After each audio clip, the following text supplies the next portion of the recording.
Pure malapahina janamarana, 24 Janavara, Tithera me pasiyantu, Kityavantiya me, Je lokasya uttama siddha, Sagaravar gambhira, Siddha siddhi mamati santu, siddhi mamati Siddha aruga bhoilabam. Mahivar Muttamam Ditu, sorry. Chande Sune Malera, Aiche Swayam Payasera, Sagaravar Gambira, Siddha Siddhi Mamadi Santu. Well done, Sachi. Well done. Oh my God. Machami Dukram, sorry. That's all right. That's all right. You're learning. That's okay. Okay. So I can now start this session and I'll just take a minute to share my screen.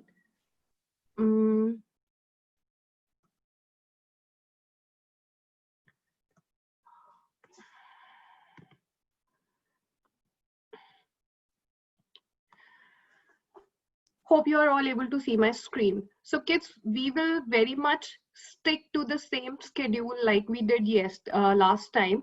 We are going to go through the two karmas, Antarai Karma and the Mohniya Karma back to back, and then open the floor for discussion and question answers or any kind of like jigyasa you have with Samniji. So we are going to run the session like absorb anything that we are sharing with you, and then once we open the floor for discussion, then we welcome all your thoughts, all your ideas, all your questions, and then we can take it from there. So talking about Antarai Karma, before probably I move to Antarai Karma, let me quickly recap what we did in the last class. And it's just only for a very quick recap. What are karmas? So karmas they are very minute particles suspended. They are just like atoms as per Jain theory, and they get attracted to your soul by your thoughts, your actions, so anything that you do. So these karmas are like very sukshma particles that we call in Jainism. There are two basic categories of karmas, the ghati karmas, which are destructive karmas, and they are associated with your soul. The aghati karmas, which are non-destructive karmas, they are associated with your body, like Nam, Gotra, Ayush, which get destroyed, which once you die as a person in the current life form. There are 8 types of karmas, the 4 ghati karmas and the 4 aghati karmas. Currently, we are covering the 4 ghati karmas. In the last class, we covered Jnanavarniya karma and the Darshanavarniya karma. And in this class, we'll talk about Antarai karma and the Mohniya karma. So talking about Antarai karma. Antarai karma is primarily an obstructing karma. So basically, whatever we were supposed to get, we didn't get. Or if there is something that gets destroyed, you already had something, but it got destroyed. So consequently, any kind of obstructing karma is responsible for all the miseries and troubles in your life and obstacles in your life. And this is called the Antarai karma. There are basically 2 impacts of Antarai karma, like we just said. Destruction of anything that you already have. So for example, you had a beautiful, say a game, you had a good game, you really liked it, but then because of the uday of Antarai karma, some parts of that game can go missing, or someone came to your house and broke the game. So that was because of your Antarai karma ka ujagar, that the thing you already had in possession gets destroyed. Another form of Antarai karma is getting a obstruction in the way of gaining something which was supposed to come to you in future. So for example, your mom promised to give you some present, but because of, say, shop was closed or something happened, even coronavirus, the lockdown happened and we couldn't do or go out shopping for a long time. So that was sort of a Antarai karma. So there are 5 basic types of Antarai karma. I'll start with the first Antarai karma, which is the Dan Antarai karma. Dan means to give alms in English. Dan is Hindi translation of alms.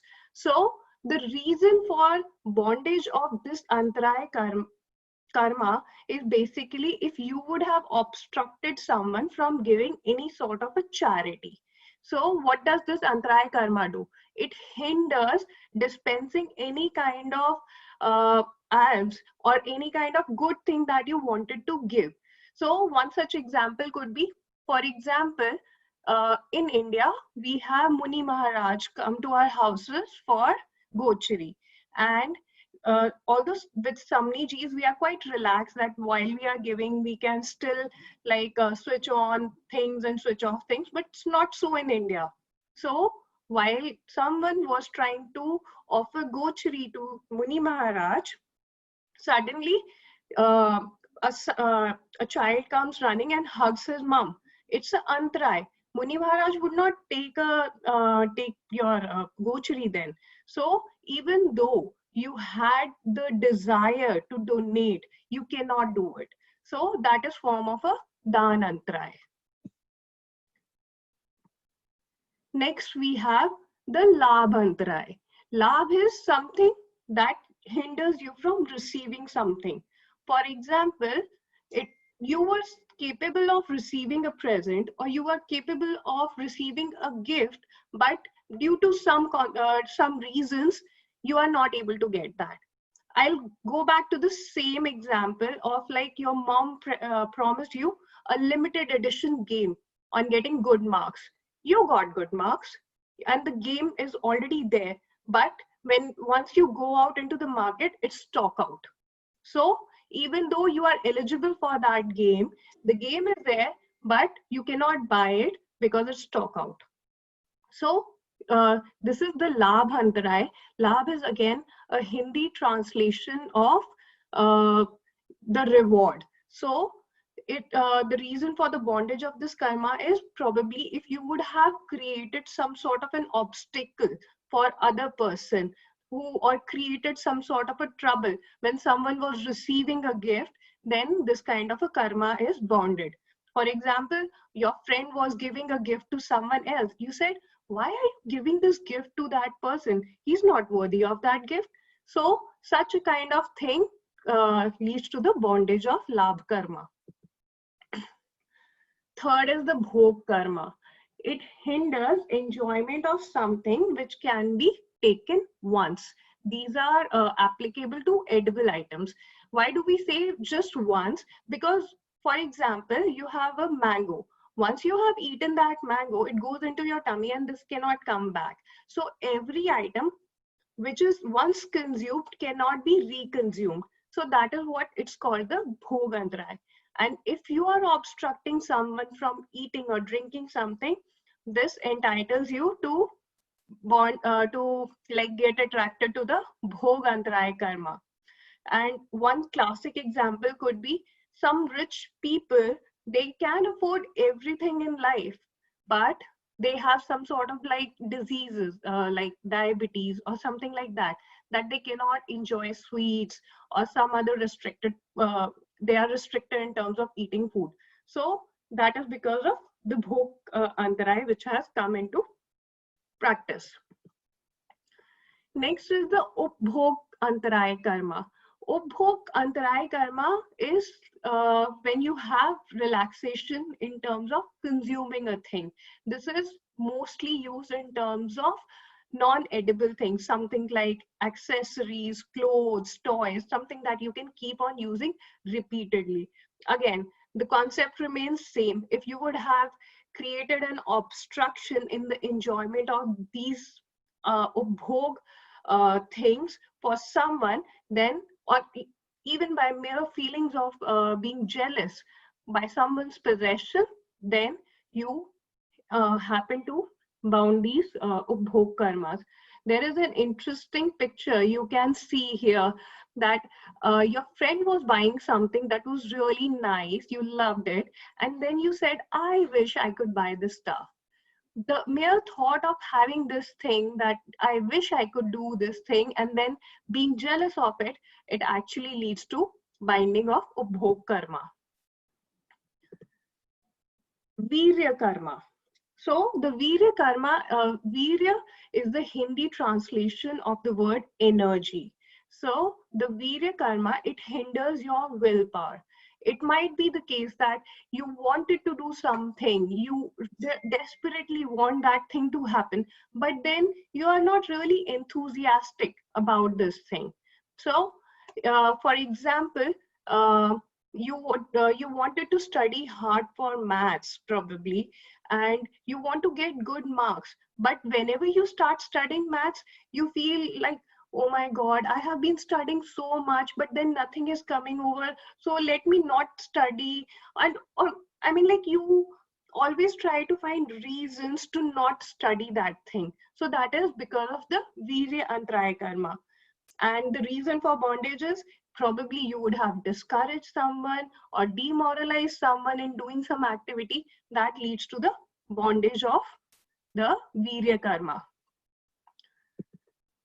Now that we have talked about so many bondages of karmas, we can quickly go through a list of how to annihilate these Antarai karmas. The golden rule, Anumodana. Instead of being jealous of anyone's good things or success, one should always praise others. We should do Anumodana for anything good that is coming around. So the first golden rule of annihilating this karma is Anumodana. Second is giving charity and also encouraging others to give charity. Charity doesn't mean that you just give away everything. The charity in good terms, you should always give to the worthy people something which is being used for good activities. So a good charity. Sharing knowledge is very important. If you know something, we also run this sharing knowledge session called Gyanshala. I hope we are able to annihilate some of our Antarai karma, but you should also try to share as much knowledge as you have. Respecting and helping monks and nuns. So I know most of you kids, you have been helping Samni Jis in Gyanshala and Samni Jis in JVB Center. So continue doing that. This is very good. You are annihilating your Antarai karma. Encouraging the right efforts. You should not discourage people. If someone is actually doing something good, you should encourage. Even your smaller siblings, sometimes they create something and you feel, oh, what kind of stupid thing are you making?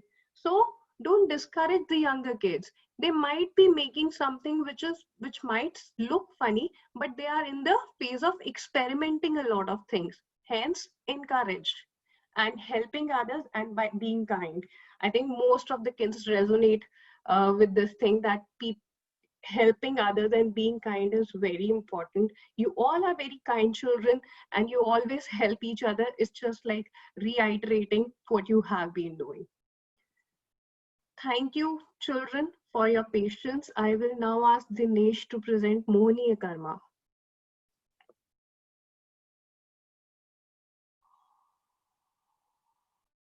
Thanks, Ms. Shiksha. Shall I start my slides? Just a second.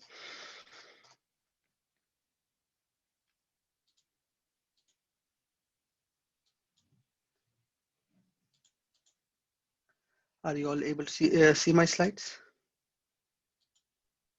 Yes, Dinesh. Yeah, first of all, I would like to pay my sincere reverence to Acharya Mahashamanji, also for Vandan first to Bhagwan Mahavir Swami, and thank you to the guidance of Samani Pratibha Pragyaji and Swan Pragyaji, and welcome once again to the Gyanshala on Saturday morning. I think today what we are going to speak about is Mohniya Karma, which is one of the last Ghati karmas as such. It's quite interesting and important subject as such. I'll try to make it as exciting as possible for you because I'm really excited bringing this particular topic to all of you. It's quite intense. At the same point of time, quite important for also us to understand Mohniya Karma. Mohniya Karma happens to be the mother of all karmas, as they say. It creates delusion, it creates illusion, and it tries to bond other karmas as well. So I'm quite excited to bring this topic to you. By now, I think we are trying to tell you a lot about karma, tell you various aspects about karma as well.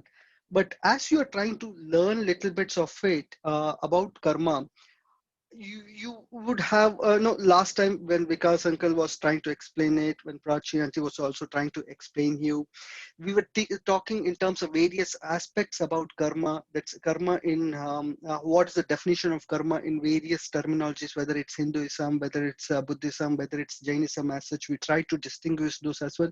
It's quite important to understand it. So if you have not understood it in the last session, do make some attempts to see the session, the recordings of the last session again. Come back next time with more questions. We'll be more than happy to answer your questions as well. In terms of Jainism, karma is quite scientific. It's just not saying the fact that you sow what you reap as such.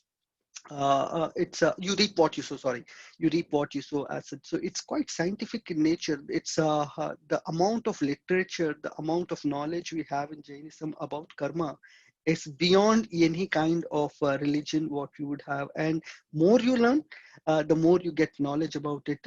I probably think what we are trying to do through these particular sessions in Gyanshala is leaving a little bit of tasters for yourselves, for you to develop some interest, for you to understand what it is, and enjoy at the same point of time, develop your spiritual learning as well.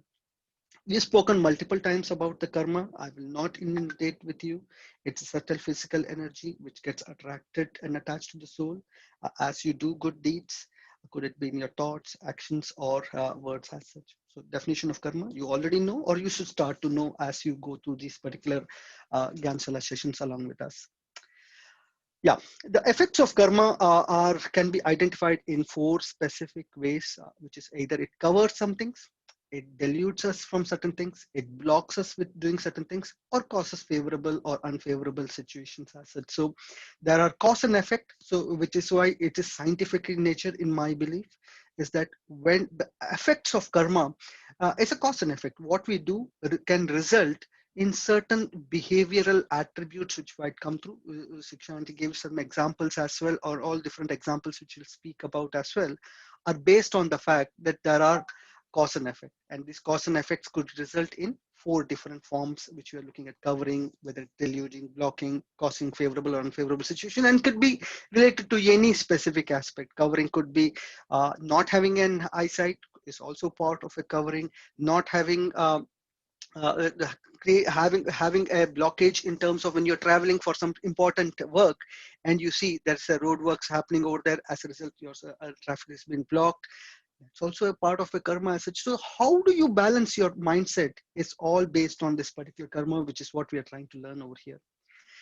There are also, which is this is another important slide which I would like your attention on, is that Jainism goes to such a vast extent in terms of karma that it tries to tell you what are the different characteristics of karma. Obviously you got the Sanskrit definitions or the Hindi words as well over there: prakriti ban, sthiti ban, anugan, anubhag band, or pradesh band. But what in essence it tries to say you is, what is the nature of karma, which is what we are learning now, the 8 categories of this particular karma. We are also learning of sthiti. There is also about sthiti ban, which is duration of the karma. How long is this particular karma going to last to? Sometimes it's also intensity of the karma, the thoughts which goes along with thinking or actions when you do. It's also the intensity of the karma which determines what is then obviously the state of reflection and what it comes back to you, and the quantity of band or the quantity of the karma as well. So it's quite important that Jainism from a karma goes into a very scientific way. It does not just go in terms of describing, okay, this is what it is, but it goes so deeper into the karma that once you start reading it, you really understand that how do you keep your equanimity, your emotional state of mind or balance, in spite of all the difficulties, in spite of all the adversities which you face as well. So once you realize it, it brings in a lot of inner peace within yourself as well. All right. we've spoken about it. I'm not going to go in terms of details, in terms of 8 types of karma, Ghati karmas and Aghati karmas. You learned it, you are learning, continuously learning it. So this is again a reference slide. When we send out these particular slides, you can use it for revision or for developing deeper revelation as well. Let's now go to the next karma in terms of Mohniya karma as such. What is moha as such? No, moha is of two parts.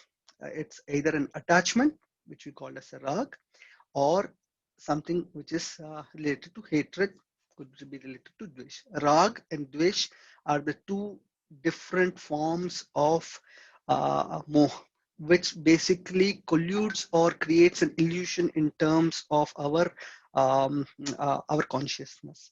So things which we are attached to, we don't look at imperfections. Things which we're not attached to, we hate it. We find difficulties with each one of them as well. Yeah. So that's what moha by a definition means. What is the Mohaniya karma? It's a karma which actually dilutes the soul by distorting its ability to get enlightened with the right faith and conduct. Some more definition, some more language around it. It deceives and pollutes the soul's natural ability and causes the soul to become desirous and creates ignorance. Illusion is what is not good for the soul asset. So basically what Mohaniya karma does is that it creates illusion. It makes you desire things. Okay, oh, I like this. Oh, I prefer this. This is good. This is not bad. So it tries to create that particular illusion in our mind, which then attracts the other karma asset, which is why Mohaniya karma is kind of mother of all karma. It likes the magnet. Yeah. So it tries to attract the other karmas as well to your soul as such.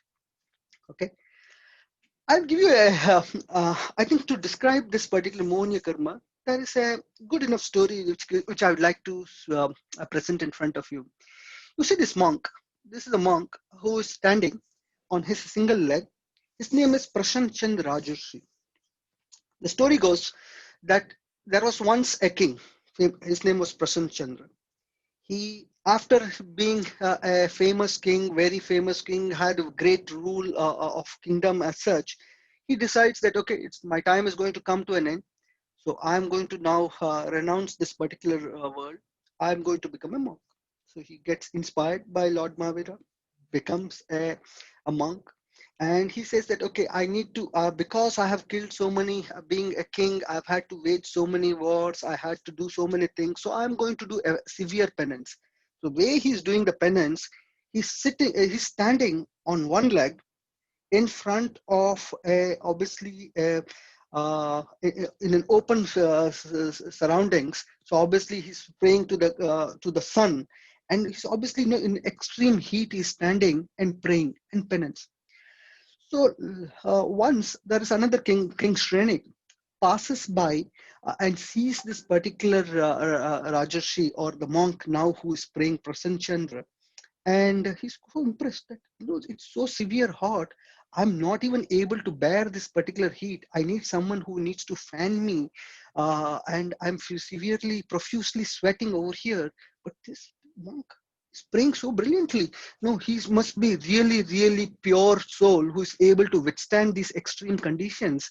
At the same point of time, develop his result in reducing his karma.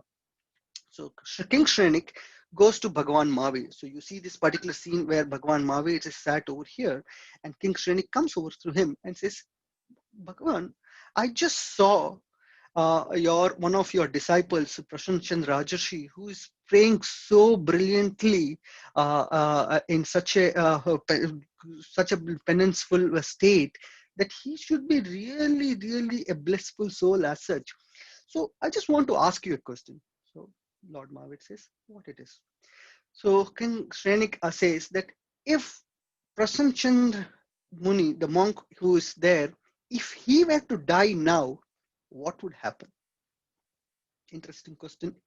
There's nothing which is alluded from Bhagwan Mahavir. He knows the present, the past, the future, all the horizons of time. So he says, if Prasanna Chandra Muni were to die now, he will go to the seventh hell. King Shrenik gets appalled. He says, no way, he's a monk. He's praying. He's in that particular posture, with such an extreme hardship. How can he go to the seventh heaven? So he says, while you passed by, before some time ago, there was another army which passed by from where he was standing, and that another army was going to wage a war against his son, who is now the king of his kingdom. And the soldiers were discussing that we are going to now easily defeat his son, because he's not as skilled in warfare as his father Prasanchandra was. So hearing these particular words, Prasanchan gets aggravated and he starts waging war in his mind. He starts thinking, anger. I am going to, how dare somebody come and attack my kingdom? I am going to annihilate everyone who comes over there. He gets obviously thinks a plan, starts planning a war in his mind. He starts making schemes that I'll have a battalion over here, I'll have a battalion over here, I'll do this particular attack, I'll do all these things. So he's actually killing so many people just in his thoughts. Yeah. And he's waging all this particular wars, which is what Bhagwan Mahavir then explains to Srenik, that he's been waging a war in his mind, in his thoughts, not even in actions, not even in his words. And that thoughts has attracted so much of karma in him that if he were to die now, he will go into seventh heaven.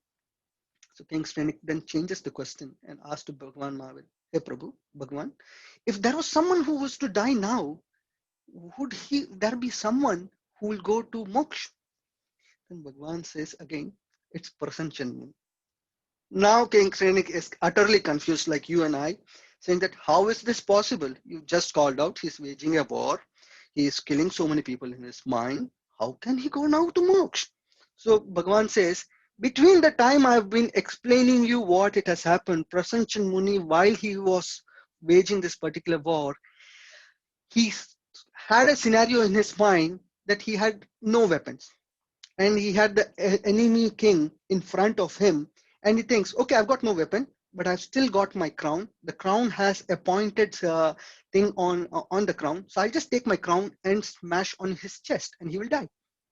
So King Prasanchan, as a monk, tries to touch his head. So if you see this particular picture over here, he's trying to touch his head, and the moment he touches his head, he realizes he's a monk. He's not, and he's not a king anymore. It's not required to become angry.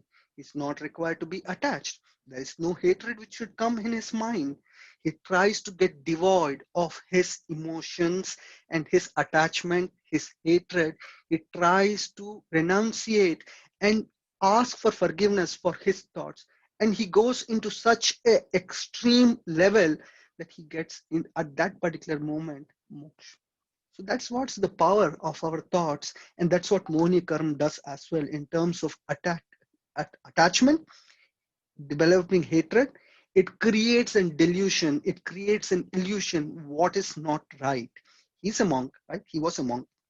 So he's not supposed to think all those things, but still it makes him think like that, which is where I think it creates the illusion. And this particular story is quite prominent in understanding that if you can control your thoughts, you can conquer the world.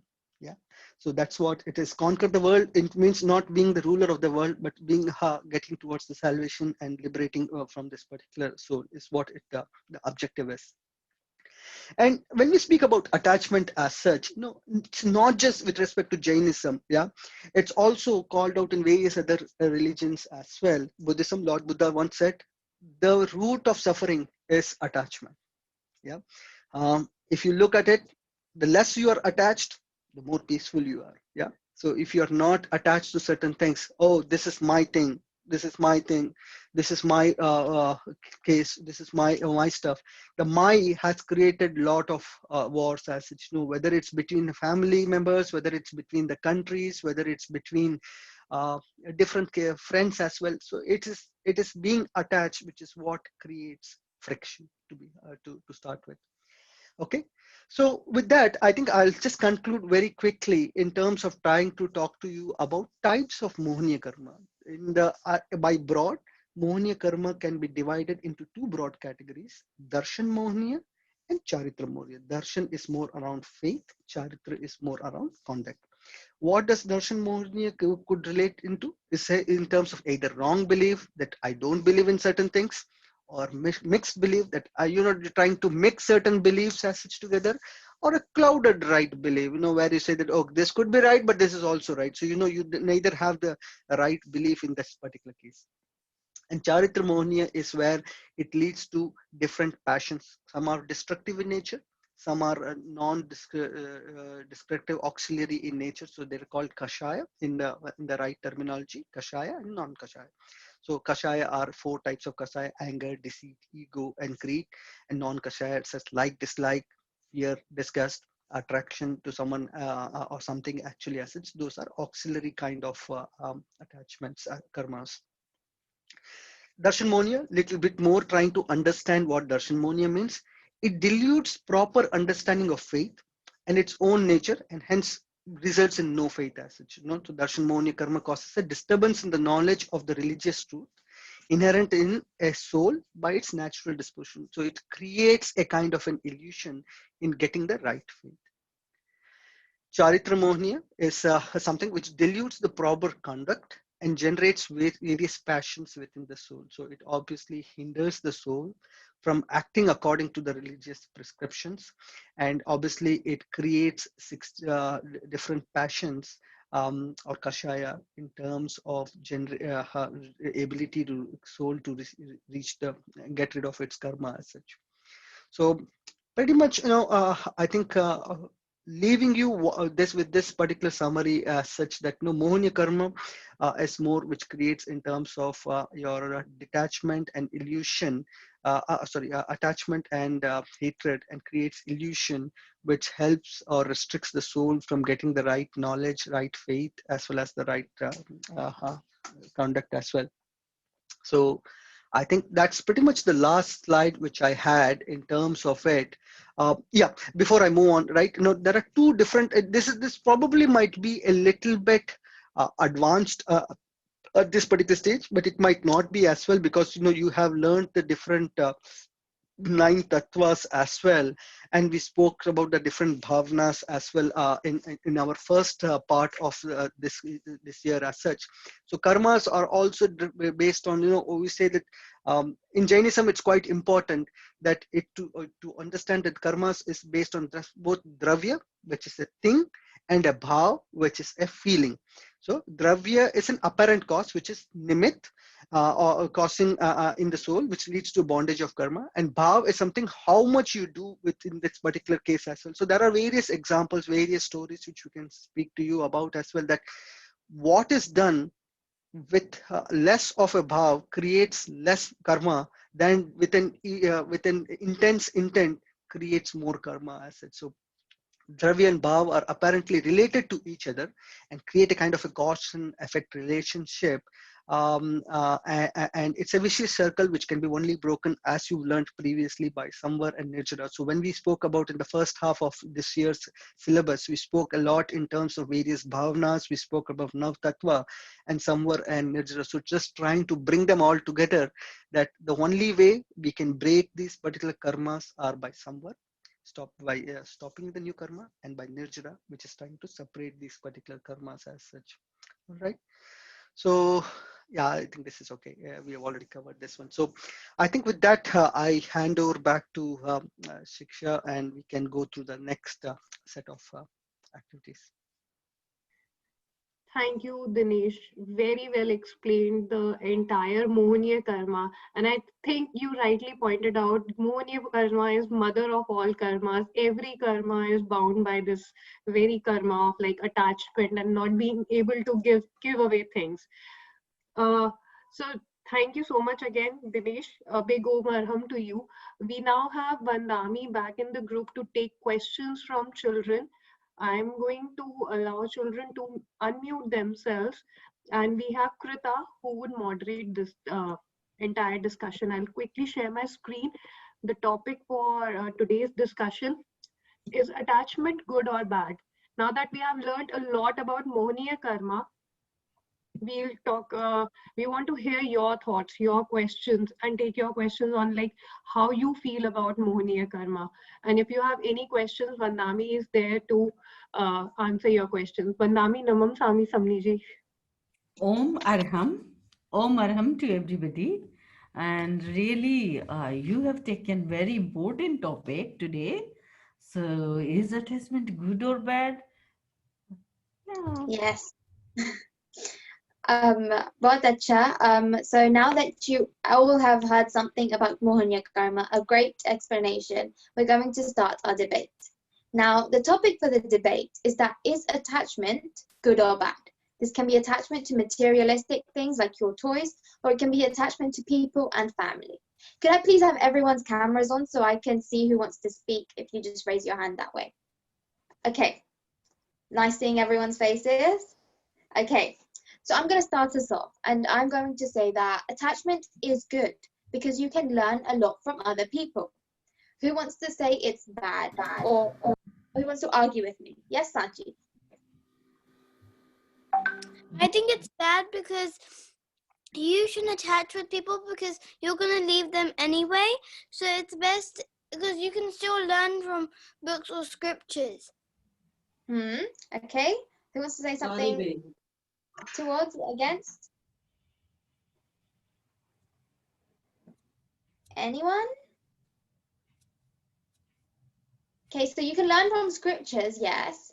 But let's take the example of Gotham Swami and Mahavir Swami. They had an attachment that led to Gotham Swami attaining moksha.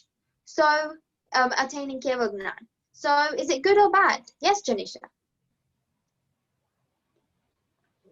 I was saying that I've heard of a story about attachment, if it's good or bad, and they said it's bad because a man made a pond and a frog came into it, and when he was going to die, and then he had so attachment with the pond he didn't let it go.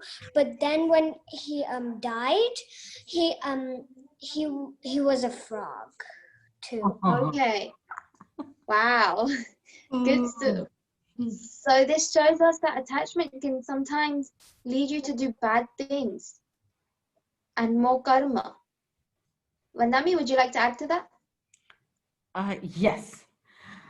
You know, if we see that attachment is not good, that is for the higher spirituality, definitely. If even Gautam was attached with Bhagavan Mahavir and he could not attain the Keval Jnana, omniscience knowledge. But, you know, attachment is, suppose the kids are attached to their parents, but sometimes parents travel and they cry. So that type of attachment is not good. They understand, oh, yes. And sometimes parents cried in front of the kids. They also attached. So attachment is the healthy attachment is good for the nourishment.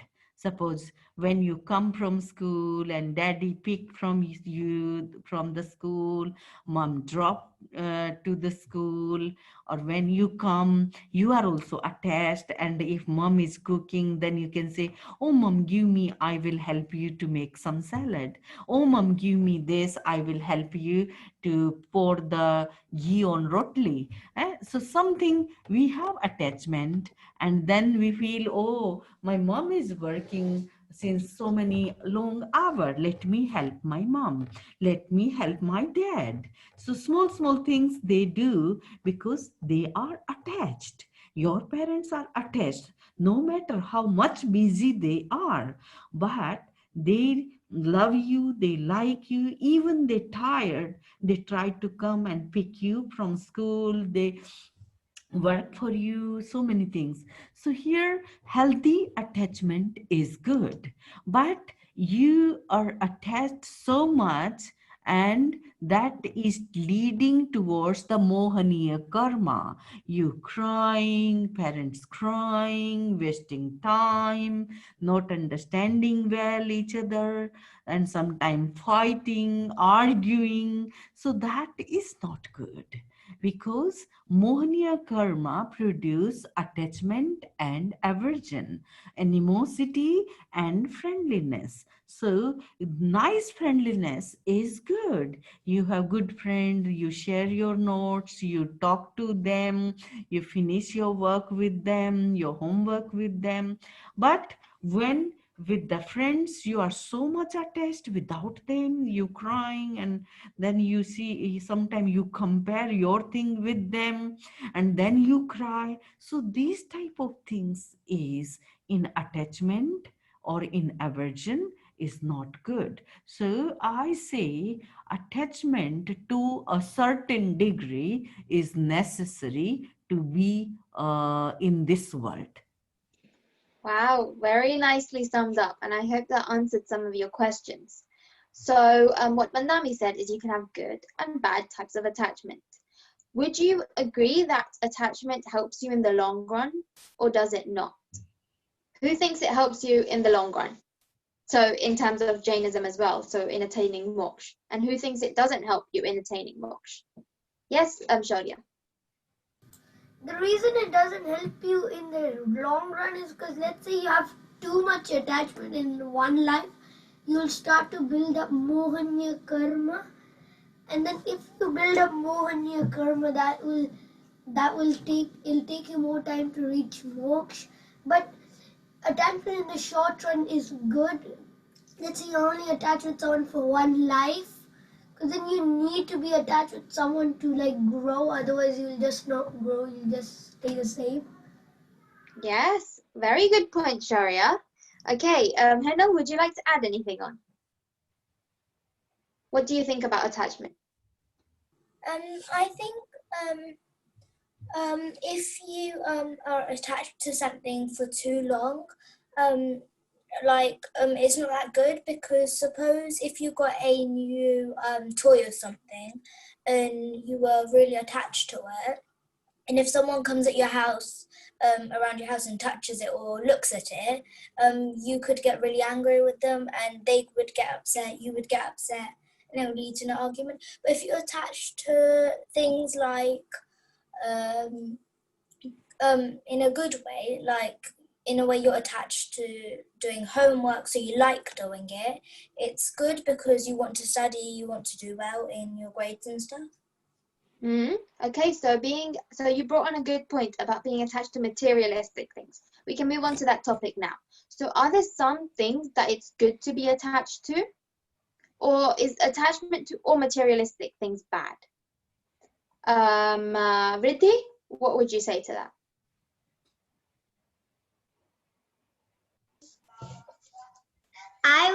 I think that being attached to all material things is bad, because then you can't be attached to things like your parents, and then what happens is that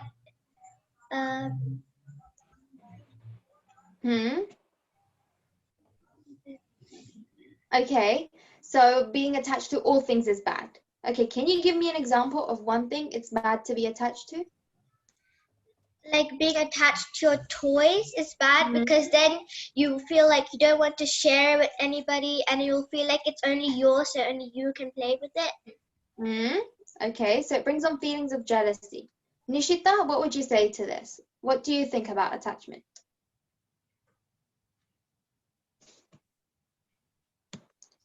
Nishita? No? Okay, Sneha, what would you say about this?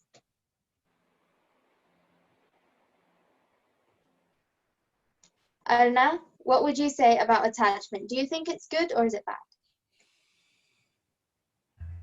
I think it's sometimes good and sometimes bad, because sometimes if you lose somebody that if you lose something that you're really attached to, then you could become very sad, and it's not very good. But sometimes it's good because you can care for somebody, you know. Okay. Does anyone want to add anything? Someone has an echo. Okay, gone now. Okay. Now my second question is, is attachment to material things good? So for example, if I was very attached to a job, would that be good or would that be bad? What do you think? Let me ask Sneha, can you answer this?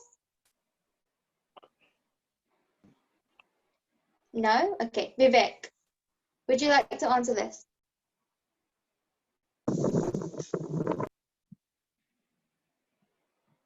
Vivek? You're on mute, Bacha.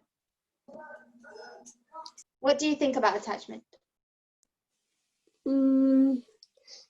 I think it's good. It's good. Why is it good? I don't know why it is. Okay. What are some things you're attached to? Okay. Okay, no worries. Does anyone have any questions about Mohanya Karma with Samniji? No? Or just in general about Jainism? Okay, I have a question for Wandami that some of you might want. How do we overcome Mohanya Karma? I know Dinesh, you probably mentioned some of this in his lecture. I think the understanding of karma theory, and really I'm so much impressed how easily, like Dinesh ji and Shiksha ji, they explained all these things to the kids. And sometimes I feel in my side, in my life, when I was a small child, I got stories, lot of stories, and sometimes repetitive stories from my dadi and some by some nuns and monks.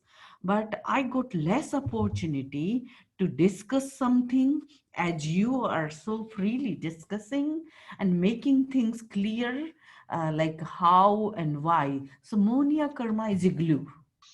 Glue is necessary.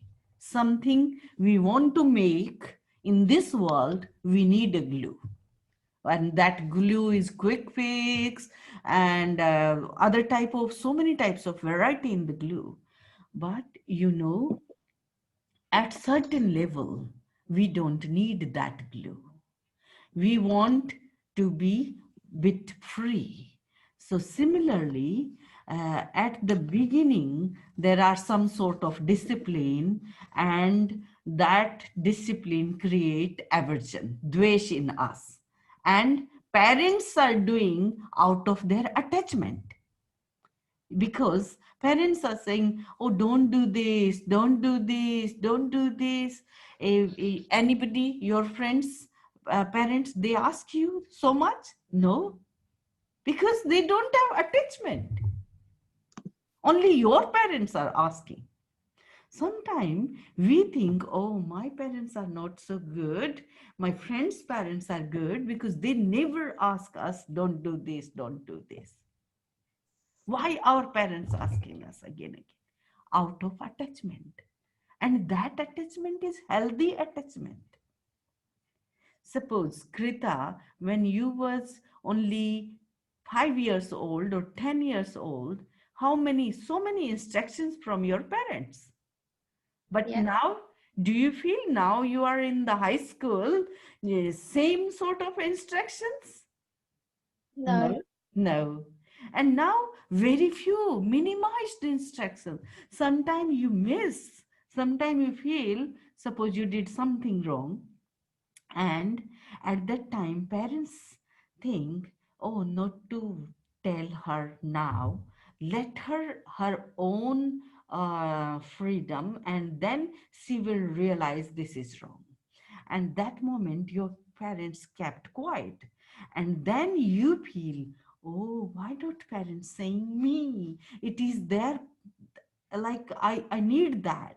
So it will go with the time. Similarly, like how much the parents are asking the small one, not the elder one, because not the love, because they overcome those types of things. So always keep clear in your mind that your school, and in your school you have one teacher, that is your class teacher. So class teacher keep so eyes on your so many activities, but other teachers, they are not putting their head on you because they are not your class teacher. Similarly, class teacher feel the responsibility, and sometimes she loves you when you do some good and nicely you learn. She is so happy. And when you do good things, then parents happy because your perfection, your nice working make them happy. So always keep in your mind, we need healthy attachment. And when this glue will slowly go away when you grown up, when you became elder, and then you became youth, and then less instruction. It is my understanding. So attachment is in a varying situation. Sometimes it is more. When a baby born, at that time lot more attachment. Newly born baby, mom is there for 24/7. So that is attachment and responsibility. And when you grown up, sometimes we feel, oh, my mom and dad don't love me, they love the small one because he and she need more. Sometimes you see in two brothers and sister, and brother is younger, elder, and sister is younger, mom and dad spending more time in the younger one. Then the elder one think, oh, they are caring so much about my sister, not me, or about my younger brother, not me. So that is not the case, because the glue, they need more glue. More attachment, more awareness about them. And that's why it happens. So you understand the Mohaniya karma is comes as a responsibility also. And you also love your mom and dad. Sometimes they tired. Then you say, can I give you a gentle massage in your head, dad? And dad is so happy. Huh? So it is our responsibility, because we are so much attached to our dad, and we ask politely, Dad, you tired? Dad, you have a headache or leg pains? So then you give small gentle massage on the feet. So feet massage, head massage, and sometimes back massage.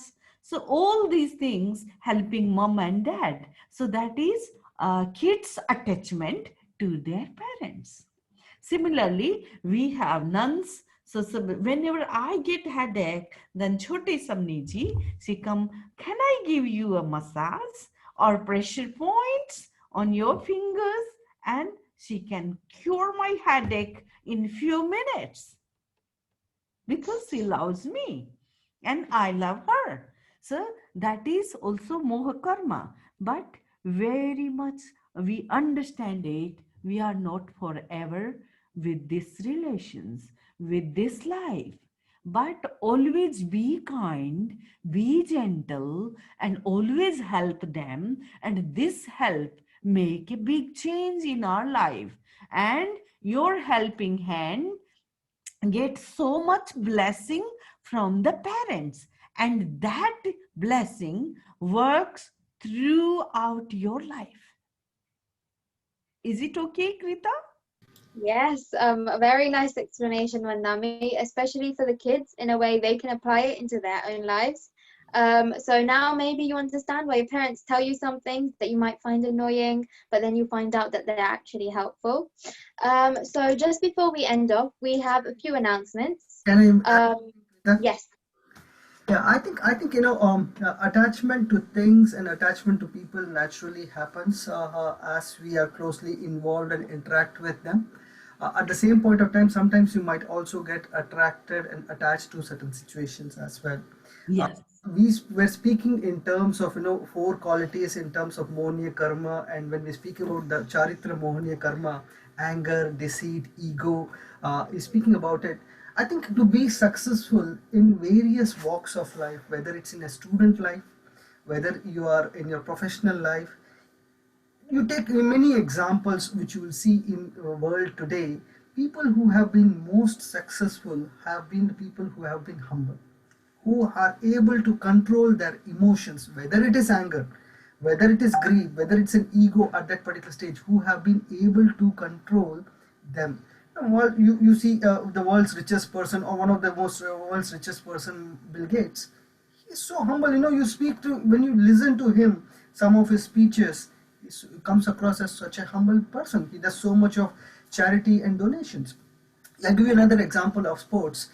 You see the most successful Indian captain who has ever been is Mahendra Singh Dhoni. How much calm and composure does he do? So even when you look at it, you're understanding Mohaniya karma, trying to understand the various behavioral aspects of it in terms of controlling your anger, controlling your ego, controlling this particular situation, brings you a lot of success in all walks of life. All of you are students. My simple advice to you is that controlling even your emotions, whether you trying to do a subject which you don't like, sometimes you get anger because of that. Why are you asking me to do this thing? But just calm yourself down and be able to do that. When you go to an exam, you might get a paper and you might get a question which might not know the answer to, but being again calm, trying to say, okay, this is something I need to put my more thoughts into it. Let me come back to it, or I will try to do this. Again, being calm. So sometimes what also happens is you get attached to the situations as well. Try to see how you can slowly develop an ability to be detached out of the situation and trying to then perform your actions as well. It brings you more peace and more, your thought process is more creative to be able to produce the right outcomes. Very good explain.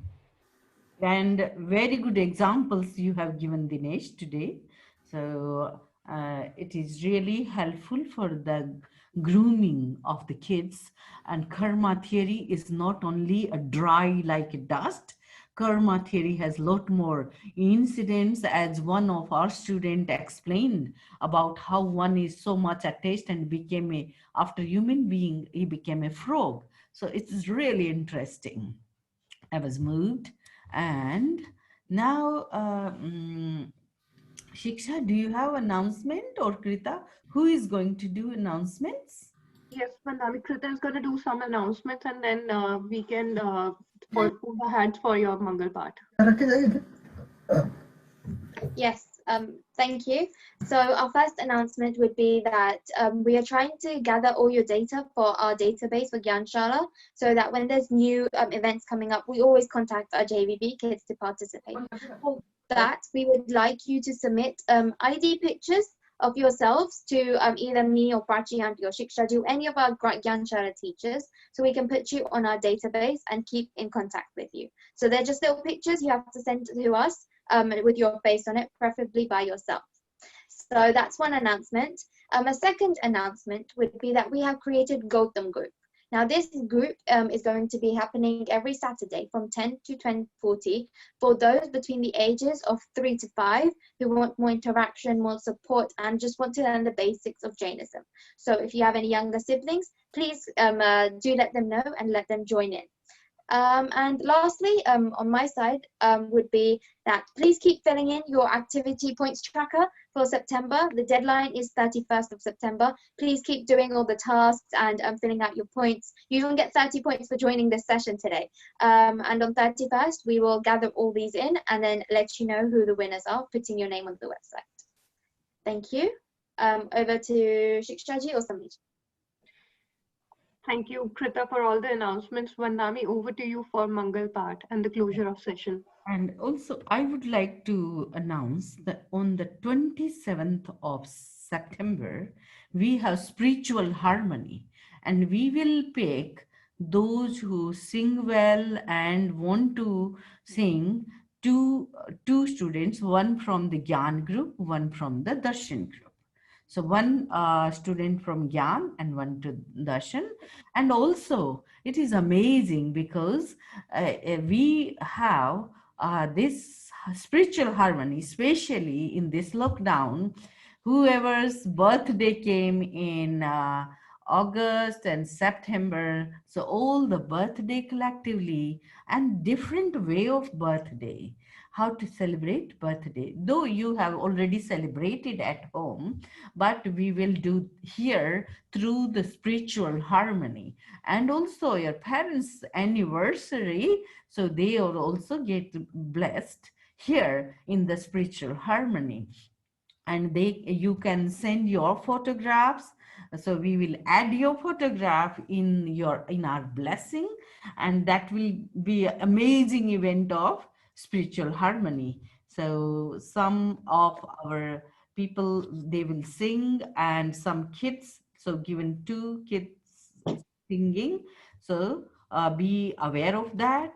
And also our Bhaktamar, many students completed their Bhaktamar, and every day 7 o'clock, those who are in the middle, Samniji, Swarn Pragyaji is helping, like Arham, Adhyatma, Aryana, Ayara, they also joined, and some other session, Kabya, Aditi, Ayushi, they are going to finish. And today a big hand for Jia and Vriddhi. Jia is 7-year-old and Vriddhi is 9-year-old. So they completed their Bhaktamar from JVB, Gyanshala, a big achievement. Om Arham. Sachi completed first, then Sneha completed, then Mudita completed, Rachit completed, Kshiti's completed, and Jia and Vriddhi completed. And list is not stopping here. Tomorrow, a bit younger kids, Kevli, Yas, and his brother, they 3 siblings, they are doing together, and they learn very young age when they are 5, 6, 7-year-old when with me and Samni Punne Pragyaji. So I bless all of you. Don't stop yourself. Even your teacher Krita is in this run. His brother Dibyam is also in this run. So they will finish soon, and other students also. So don't stop yourself until and unless you reach to the destination of 48 slokas or 44 slokas. So be ready for spiritual harmony, give your name, and you will be, because every month there will be spiritual harmony.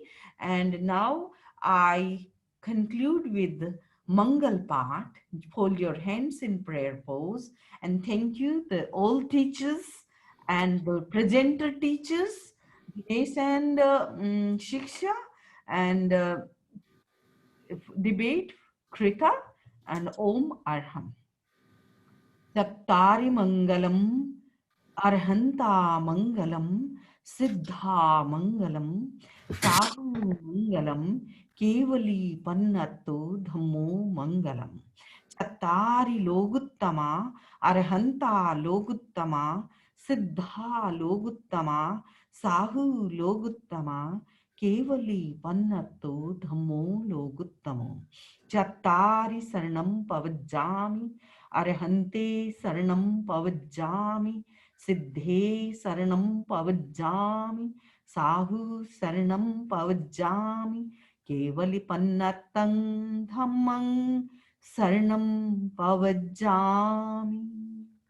Ikutto ayahinam payahinam karemi vandami namansami sakkaremi sammanemi kallanang mangalang devayang cheyang pajvasami mathen vandami. कृतज्ञोस्मि, हम सब आपके आभारी हैं। हरि हैं, कृतज्ञोस्मि, कृतज्ञोस्मि, हम सब आभारी आपके हैं। आभारी हैं। कृतज्ञोस्मि, वंदामि नमः सामि, वंदामि नमः सामि। Om Aram. ओम अरम।